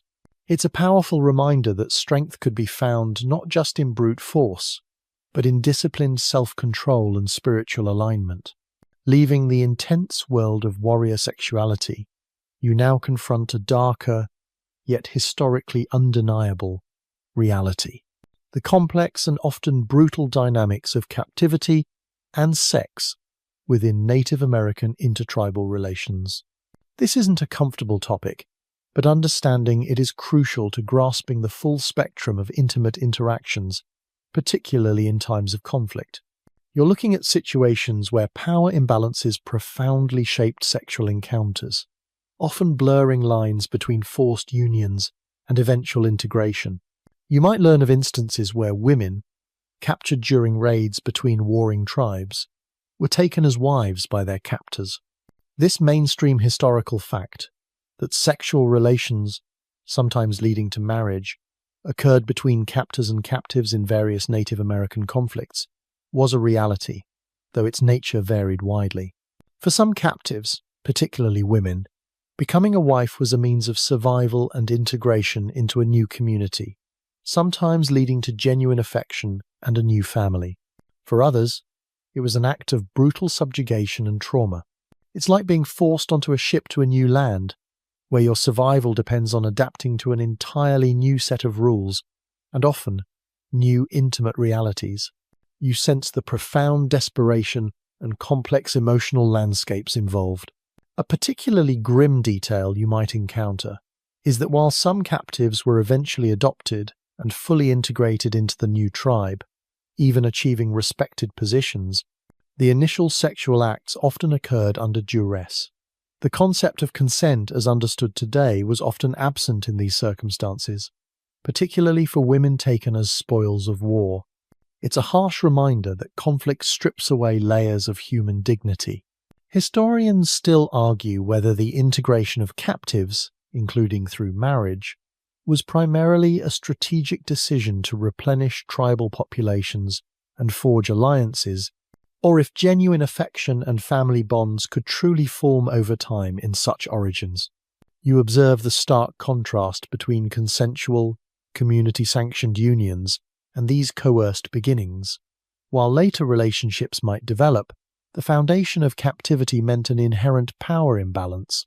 Children born from such unions were generally accepted into the new tribe, often fully embraced as members, demonstrating the pragmatic and adaptable nature of kinship systems. The emphasis was often on integrating new members to strengthen the community, rather than dwelling on the circumstances of their arrival. You see a resilience in the face of trauma, a relentless drive for continuity. Consider the psychological toll on captives, both men and women. Men might be tortured, forced into servitude, or adopted into families to replace lost warriors, sometimes after demonstrating courage. While physical intimacy might be less explicitly documented for male captives, the control over their bodies and lives was absolute. For women, the sexual component was often explicit and immediate. This period of transition was fraught with terror, uncertainty, and profound loss, even if survival eventually led to a new life. This examination of captivity and sex highlights the darker side of human interaction, especially during periods of intertribal warfare. It reminds you that even within cultures that often displayed remarkable openness and acceptance in other aspects of sexuality, the brutal realities of conflict could lead to profound violations. Yet, it also shows the human capacity for adaptation, for forging new lives, even from the most tragic beginnings, a testament to the enduring will to survive and rebuild. Emerging from the harsh realities of captivity, you now confront a monumental shift in Native American life, the profound and often devastating post-contact changes brought by European arrival. Missionaries introduced diseases, and shifting norms collectively dismantled traditional indigenous societies, fundamentally altering their sexual practices, gender roles, and overall cultural fabric. You're observing a clash of worlds, where centuries of established customs met an uncompromising alien ideology. You might hear accounts, often heartbreaking, of how missionaries vehemently condemned two-spirit people, labeling them as sodomites or abominations. This mainstream historical fact, that European missionaries actively suppressed diverse Native American sexual and gender expressions, imposing Christian morality, led to immense cultural loss and personal trauma. What was once sacred and revered became shamed and hidden, forcing individuals to abandon their identities or face persecution. It's like a bulldozer ploughing through a delicate garden, replacing vibrant native flora with monoculture. You feel the weight of this cultural oppression, the deliberate erasure of unique ways of being.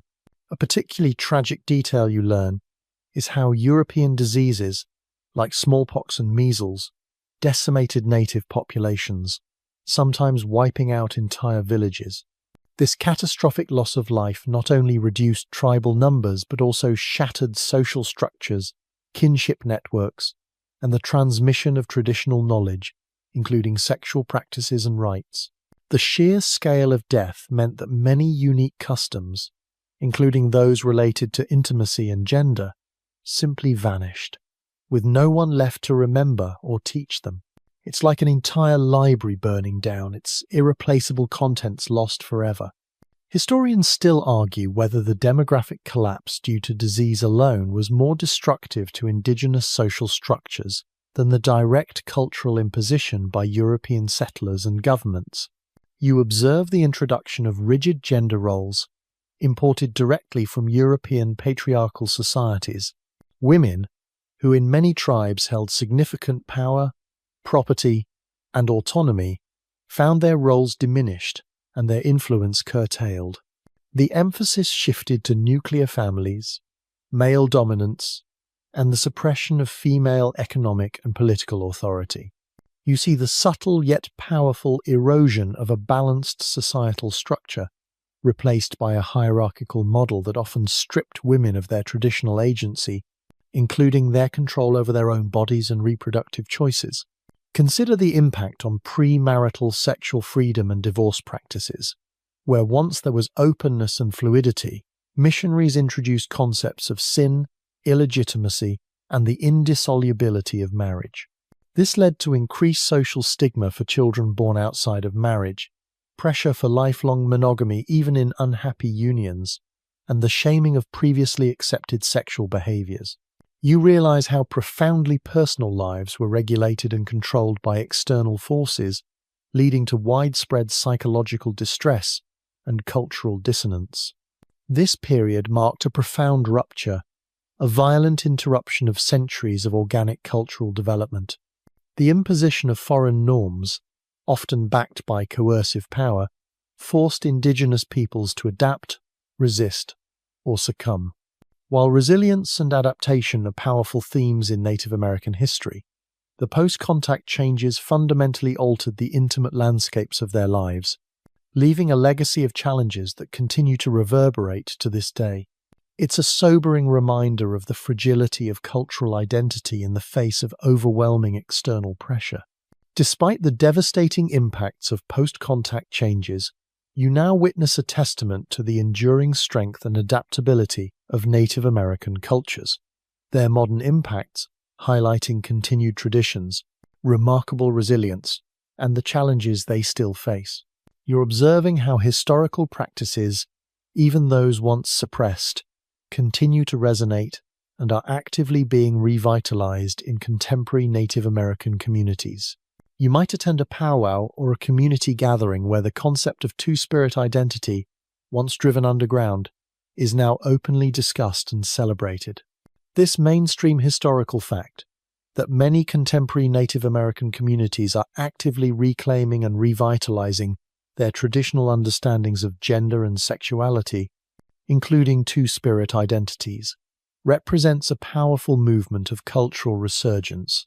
It's like finding ancient seeds buried deep, now finally sprouting with renewed vigor, nurtured by a generation determined to heal historical trauma.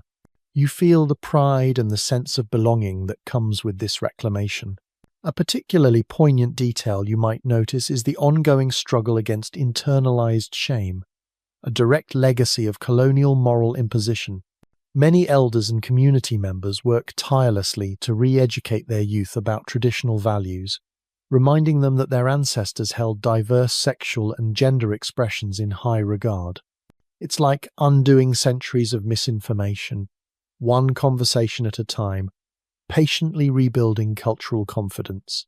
Historians still argue whether the contemporary two-spirit movement is a complete return to pre-colonial practices, or if it represents a modern adaptation and reinterpretation of older traditions to fit contemporary contexts and challenges.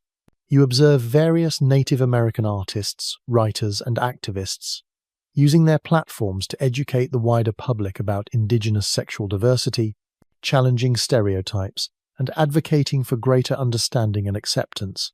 They are creating new narratives based on ancient wisdom that speak to the complexities of identity in the 21st century. You see the power of art and advocacy in shaping public perception and fostering intercultural dialogue. Consider the role of language revitalization efforts. As tribal languages are brought back from the brink of extinction, so too are the specific words and concepts for diverse genders and sexualities that existed prior to European contact. This linguistic reclamation is crucial for a full cultural restoration, allowing modern Native Americans to express these identities in their own ancestral terms. It's like finding a lost dictionary that unlocks entire worlds of understanding. The challenges remain significant: ongoing discrimination, the lingering effects of historical trauma, and the fight for sovereignty and self-determination. Yet, you also see incredible resilience. Native American communities are adapting, blending traditional values with modern realities, finding new ways to uphold their unique worldviews while navigating contemporary society. It's a testament to the enduring spirit of Indigenous peoples who continue to draw strength from their rich past to shape a vibrant future. Continuing your journey through the rich tapestry of Native American societies, you now focus on a particularly influential aspect often overlooked in broader histories: the pervasive and profound matriarchal influence. In many tribes, women were not merely wives and mothers. They held significant power, owned property, made crucial decisions, and exercised authority that profoundly shaped the social, political, and economic landscape. You're observing societies where female leadership was not an anomaly, but a fundamental pillar. You might learn about the Iroquois Confederacy, a powerful and influential league where clan mothers held immense political sway. These women had the authority to select, advise, and even depose male chiefs. They controlled land and property, and their lineage determined clan membership and inheritance. This mainstream historical fact, that many Native American societies were matrilineal and/or matrilocal, granting women significant power and property rights, stands in stark contrast to the patriarchal structures dominant in European societies. It's like finding a chess game where the queens are the most powerful pieces, and they get to decide who even plays. You feel the palpable sense of authority emanating from these female leaders. A particularly fascinating detail you might discover is that among certain Pueblo peoples, women owned the houses and the harvest. When a man married, he moved into his wife's family home, and if a divorce occurred, he was the one who left, often returning to his mother's or sister's house. As recalled when we talked about divorce, it's like a domestic power dynamic turned on its head, where the real estate assets belong firmly to the female line. Historians still argue whether the perceived equality in some of these societies meant true gender parity in all aspects of life, or if there were still distinct, though respected, roles for men and women that operated within a broader female-centric framework. You observe women serving in vital economic roles, from cultivating crops and gathering wild foods to crafting essential goods like pottery and baskets. Their contributions were not merely recognized, they were the backbone of tribal sustenance and prosperity. You see how their economic power translated directly into social and political influence, creating a balance that fostered communal well-being. This contrasts sharply with systems where women's labor was devalued or unseen. Consider the role of women in spiritual life. As recalled from your saved information, Mongol women also served in religious roles. In many Native American tribes, women were keepers of sacred knowledge, healers, ceremonial leaders, and visionaries, directly communicating with spirits and guiding communal rituals. Their connection to the earth and to the cycles of life and death often gave them unique spiritual authority. It's like having spiritual guides who are not only wise, but also deeply rooted in the practical rhythms of existence. This strong matriarchal influence meant that gender roles, while distinct, were often complementary and mutually respected, rather than rigidly hierarchical. Women's voices were heard, their decisions weighed, and their contributions celebrated. This balance often fostered healthier communities, where power was distributed more equitably, ensuring resilience and adaptability. It offers a powerful model for understanding different forms of societal organization, where the strengths of both men and women were harnessed for the collective good. Following the pervasive influence of matriarchal structures, you now turn your attention to another crucial element of social organization: male bonding rituals. These weren't just casual gatherings, they were structured, often secret, ceremonies and activities that created incredibly strong ties among men, defined their roles, and operated within their own distinct spheres, sometimes complementing, sometimes contrasting with female-centric activities. You're observing the deliberate cultivation of brotherhood and shared identity. You might witness a group of young men undergoing a rigorous initiation, perhaps involving physical trials, shared hunts, or sacred storytelling within a men's lodge. This mainstream historical fact that many Native American tribes had distinct male societies or age-grade systems that fostered strong bonds and taught specific masculine roles was essential for warrior training, hunting prowess, and political leadership. It's like a fraternity, but with higher stakes, where loyalty and courage are forged through shared experience and ritual. You sense the intense camaraderie and mutual reliance that would bind these men for life. A particularly unique detail you might observe is the practice among some plains tribes, where male warrior societies held communal feasts, or even specific sexual privileges with women who were designated as camp followers or who volunteered to honor the warriors. This wasn't forced. It was a recognized social arrangement, often seen as a way to bless the warriors and bring good fortune to the hunt or battle.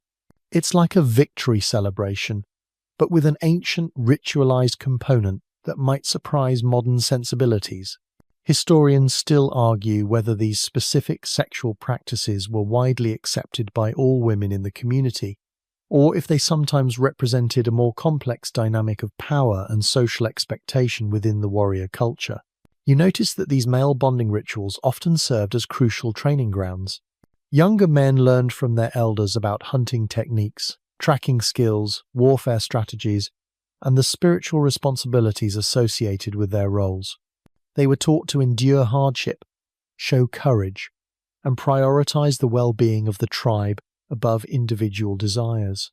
You see how these lessons were not just about physical survival, but about moral fortitude and collective responsibility. Consider the physical spaces dedicated to these male activities: sweat lodges for purification, secluded hunting grounds for learning, or specific communal lodges where only men were allowed. These were sacred spaces distinct from the domestic sphere, where men could shed their familial roles and focus entirely on their identity as warriors, hunters, or leaders. This separation of spheres allowed for the focused development of gender-specific skills and knowledge, ensuring that both men and women excelled in their respective, yet complementary, contributions to the tribe.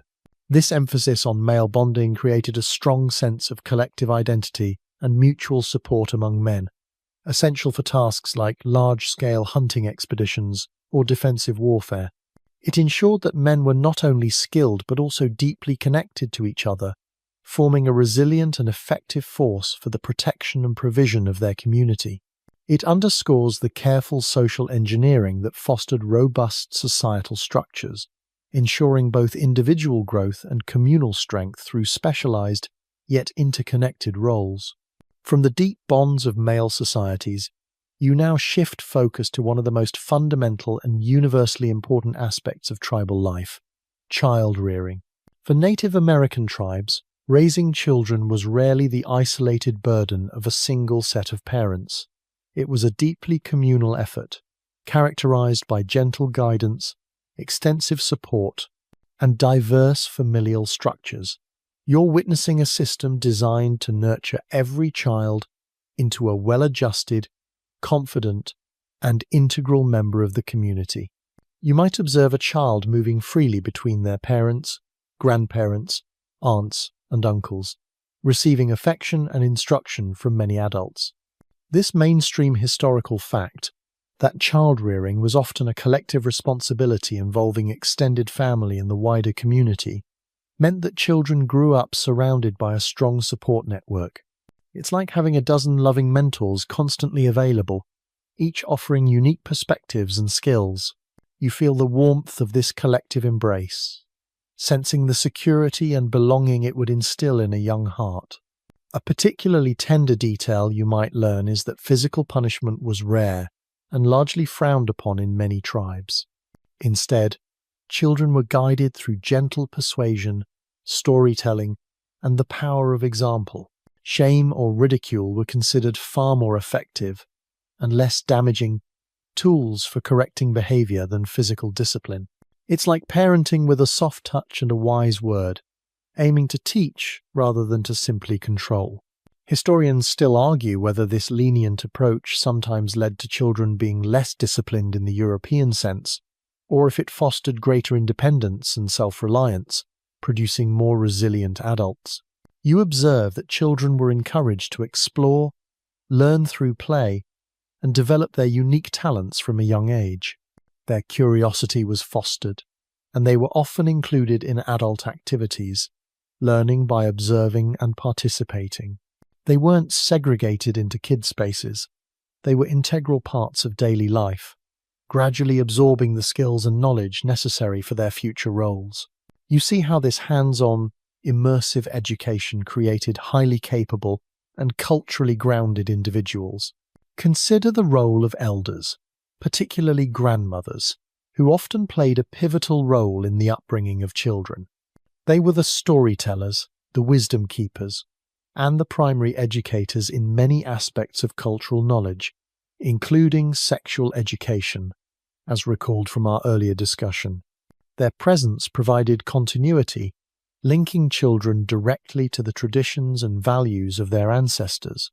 It's like having a living library of wisdom right in your own home, filled with lessons that span generations.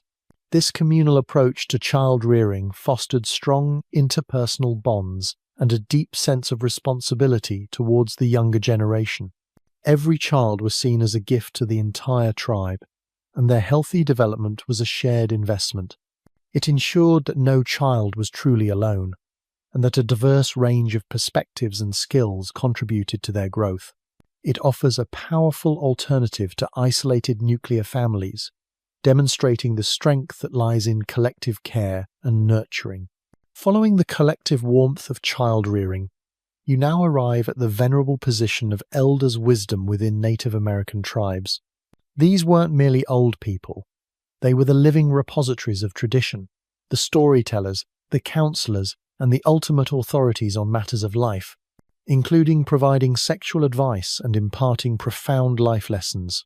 You're witnessing a societal structure where age conferred not just respect, but immense practical and spiritual power.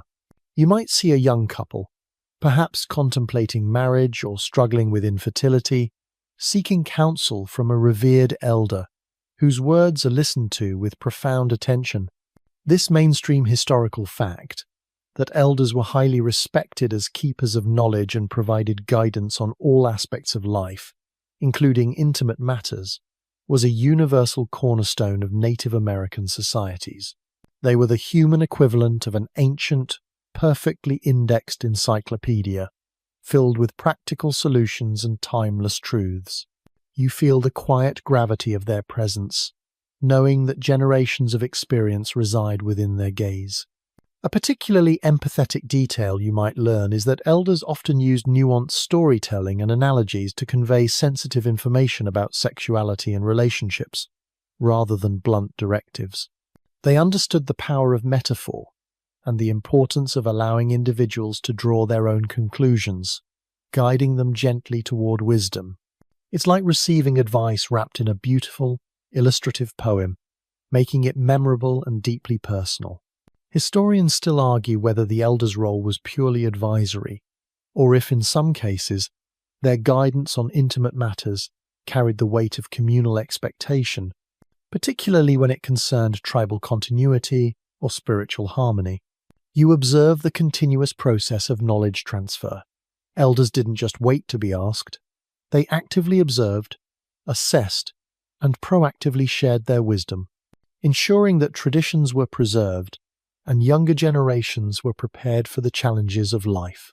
This informal, yet deeply effective system meant that invaluable lessons were woven into the fabric of daily interactions, from the preparing of meals to the conducting of ceremonies. You see how this constant mentorship built resilient individuals and cohesive communities. Consider the holistic nature of their advice. Sexual advice from an elder wouldn't just be about physical acts. It would encompass emotional compatibility, spiritual connection, the responsibilities of parenthood, and the broader implications for the family and community. They understood that intimacy was interconnected with all other aspects of well-being, both individual and collective. It's a comprehensive approach, seeing the human being as a whole, integrated system. This profound reverence for elders' wisdom meant that society benefited from the cumulative experience of generations. Mistakes were learned from, successes replicated, and traditions adapted, all under the guidance of those who had lived through much and seen even more. It underscores a fundamental difference from cultures that often sideline their older generations, failing to tap into the rich reservoir of lived experience that elders embody. It's a powerful reminder that true progress often lies in honoring the past while embracing the future, a lesson you realize is profoundly relevant in any age. Drawing from the deep well of elders' wisdom, you now turn your gaze to how Native American cultures used ceremonial attire, body adornment, and symbolic dress to convey profound meanings, including those related to sexual display and spiritual power. These weren't just costumes, they were extensions of identity, statements of status, and often deliberate expressions of allure and fertility. You're observing a language spoken through textiles, beads, feathers, and paint. You might see a warrior adorned with intricate beadwork and specific animal parts, like bear claws or eagle feathers, each signifying his accomplishments, status, and spiritual connection. This mainstream historical fact, that ceremonial attire was rich with symbolism, conveying personal achievements, spiritual power, and often gendered roles, was central to identity and communication within tribes. It's like wearing your resume, your family history, and your spiritual biography all at once, in a dazzling display. You appreciate the layers of meaning embedded in every piece.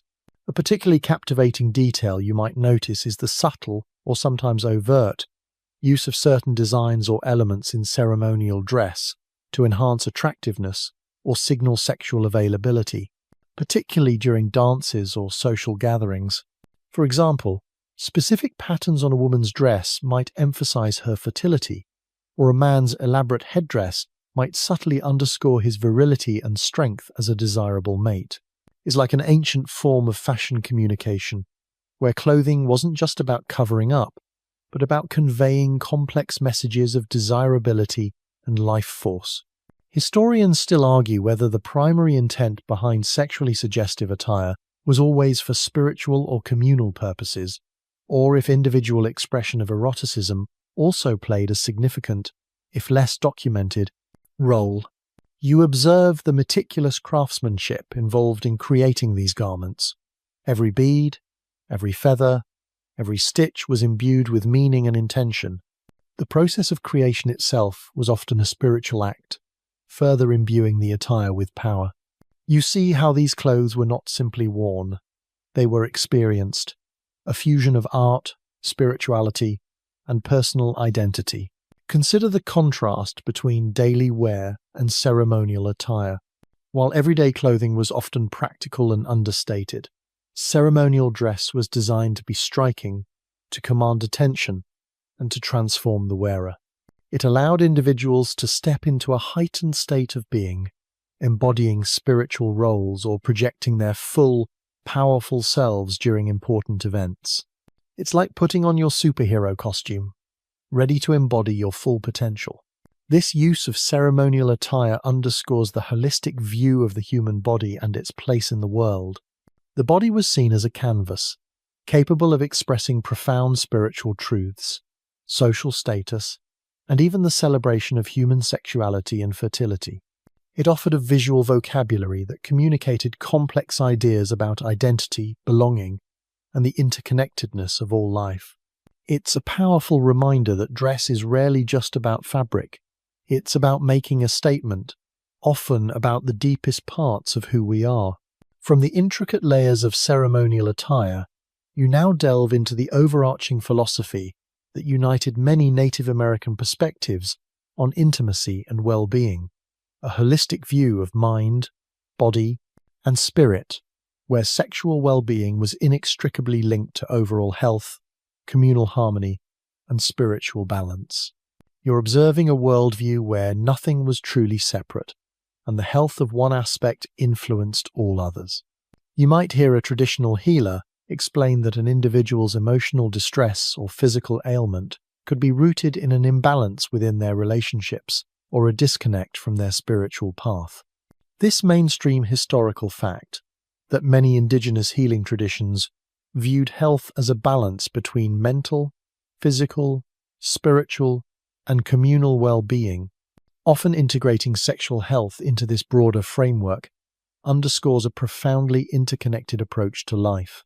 It's like an ancient form of holistic therapy, where the doctor considers your soul as much as your symptoms and your relationships as much as your diet.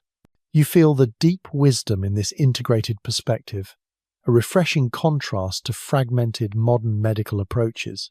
A particularly insightful detail you might discover is that certain ceremonies or sweat lodge rituals were designed not just for physical purification, but also for cleansing emotional and sexual energies, restoring balance to an individual's entire being.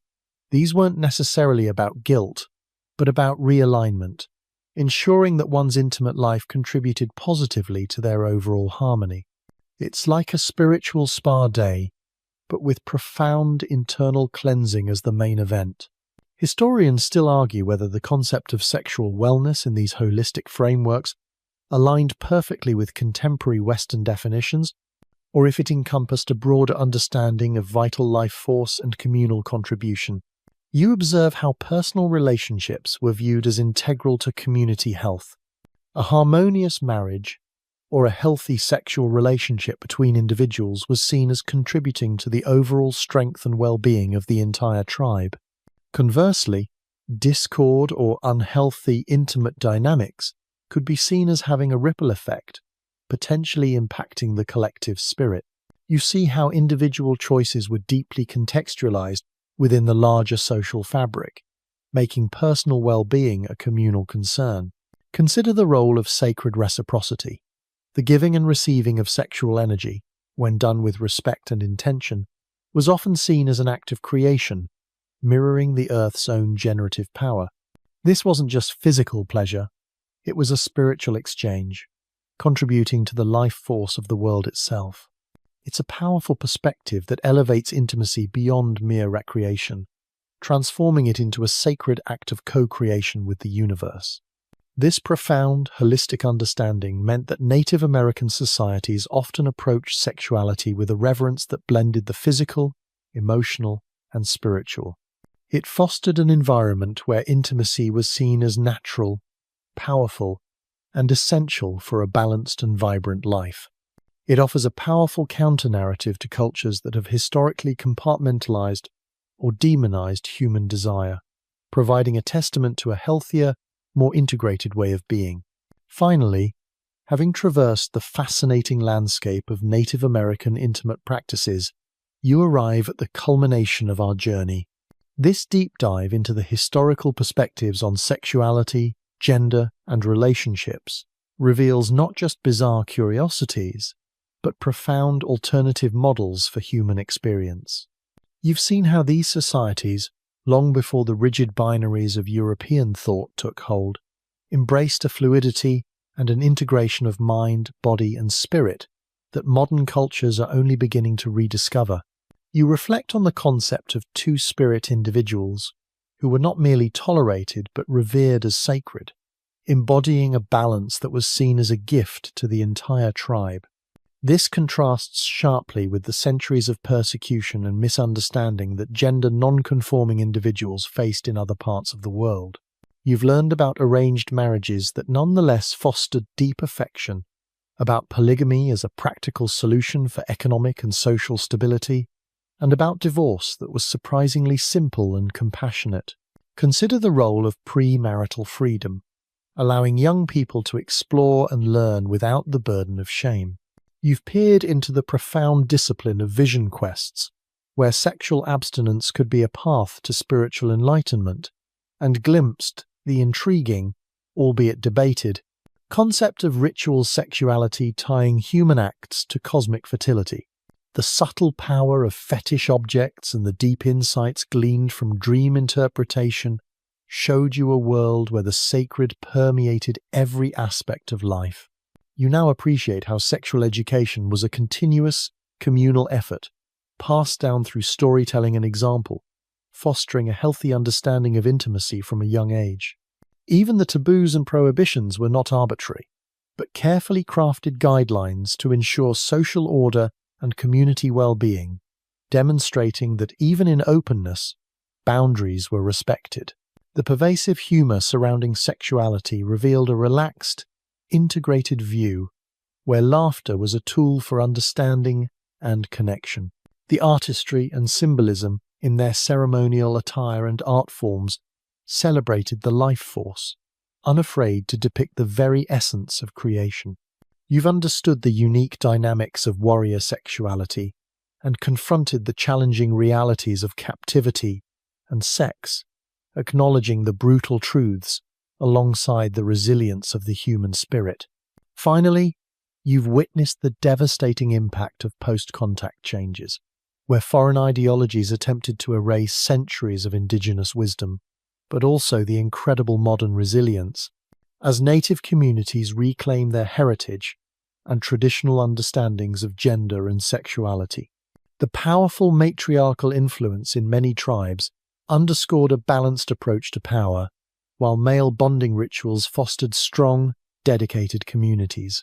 And ultimately, the communal approach to child-rearing and the revered elders' wisdom solidified a holistic view of life, where all aspects, mind, body, spirit, and community were interconnected. You can sense the quiet reverence for life that permeated these cultures, a respect for all its expressions, from the mundane to the sacred, from the physical to the spiritual.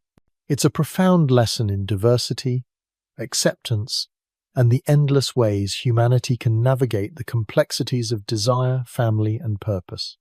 As your eyelids grow heavy, you're left with the comforting thought that the human story is far richer, far stranger, and far more beautiful than you ever imagined. Sweet dreams.